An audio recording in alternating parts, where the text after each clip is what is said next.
தேவனுக்குள்ள இருந்த ஜீவன் மனுஷனுக்கு ஒளியா இருந்தது. இன்னைக்கு அந்த ஜீவன் நமக்குள்ள வந்தனால என்ன நடக்குது? யாருக்கு ஒளியா இருக்குது?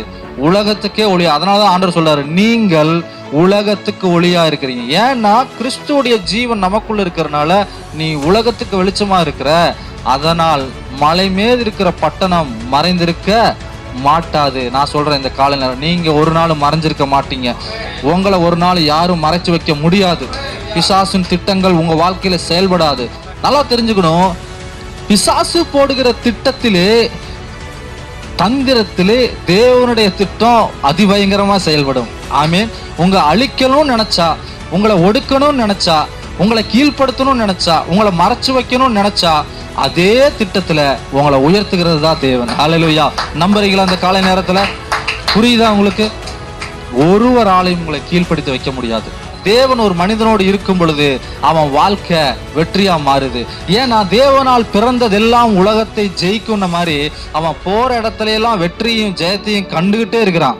அதனால என்ன பண்ணுச்சாமா, ஒரு நாள் அந்த தேசத்தை குறித்த சொப்பனம் அந்த பார்வோனுக்கு உண்டாச்சு. அந்த சொப்பனத்துக்கு பதில் சொல்லும்படிக்கு, வியாக்கியானம் சொல்லும்படிக்கு யோசேப்பு அழைத்து செல்ல வருகிறான்.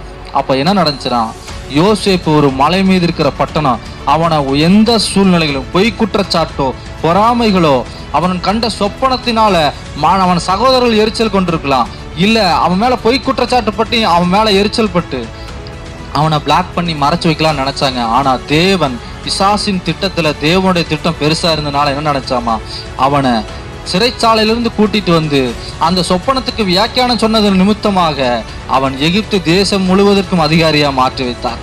ஏன்னா நல்லா புரிஞ்சுதா, அவனை அங்க சகோதரர்களை விட்டுருந்தா கூட ஏதோ ஒரு சின்ன லெவல்ல தான் இருந்திருப்பான். ஆனா அவனை தூக்கி திட்டத்தை மாத்தினால, தேவன் அவன் மீது வைத்திருக்கிற திட்டத்திற்கு எதிரான ஒரு திட்டத்தை இவங்க போட்டனால என்ன நடந்தது, அந்த திட்டத்தை வச்சு அவன் மலை மீது இருக்கிற பட்டணம் போல அவன் இந்த பூமிக்கு, அந்த எகிப்து தேசத்து அனைத்துக்கும் ஒளியா இருக்கும்படிக்கு அவன் என்ன பண்ணாராம், அதிகாரியாய் மாற்றினார். நம்புறீங்களா? கரங்களை தட்டி கர்த்தர் நாமத்தை மகிமைப்படுத்துவோம். அல்லேலூயா. அப்ப என்ன சொல்றேன்னா, மலை மீது இருக்கிற பட்டணம் மறைந்திருக்காது.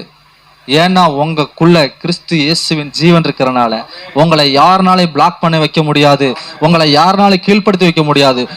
நான் இந்த பேச என்னை வெளியே தெரிய விடாம பண்ணி வைக்க முடியாதுன்னு யாரும் நினைக்க முடியாது. ஏன்னா கர்த்தர் நம்மோடு கூட இருக்கிறார். அல்லேலூயா. அவர் பெரியவராக இருக்கிறாருங்க.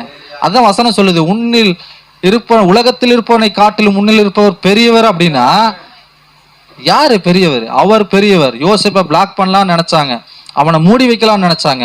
ஆனா கர்த்தர் அவனை மலை மீது உயர்த்தினார், எகிப்து தேசம் முழுமைக்கும் அதிகாரியாக மாற்றினார். ஆமேன்.